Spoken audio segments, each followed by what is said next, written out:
The future of the second round of peace talks between Iran and the United States, planned to take place this week in Pakistan, remains uncertain, after officials in Tehran threatened not to attend after the US seized an Iranian-flagged vessel near the Strait of Hormuz over the weekend.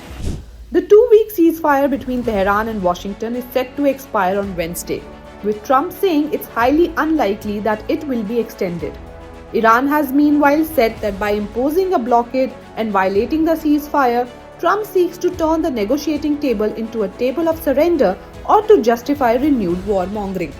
We do not accept negotiations under the shadow of threats, and in the past 2 weeks we have prepared to reveal new cards on the battlefield, Iran's powerful parliament speaker Mohammad Baghir Ghalibaf, who is Iran's top negotiator in talks with the United States, wrote in a post on X. But what the US said.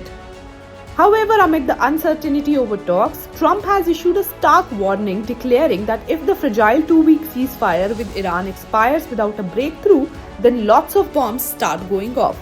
Speaking to PBS News, Trump was asked what would happen if the ceasefire expires. Then lots of bombs start going off, he said. I mean, they are supposed to be there, we agreed to be there, although they say we didn't. But no, it was set up. And we'll see whether or not it's there. If they are not there, that's fine too, he added. An Iranian official speaking on condition of anonymity with the Washington Post said the tone of Trump's public statements and the ongoing US blockade were the two most serious issues threatening talks.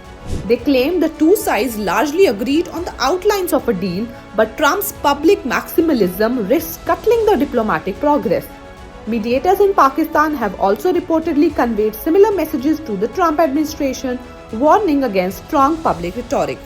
They also encouraged the US president to allow the narrative that talks in Islamabad were a win-win for Iran and the United States, a Pakistani official told the Post.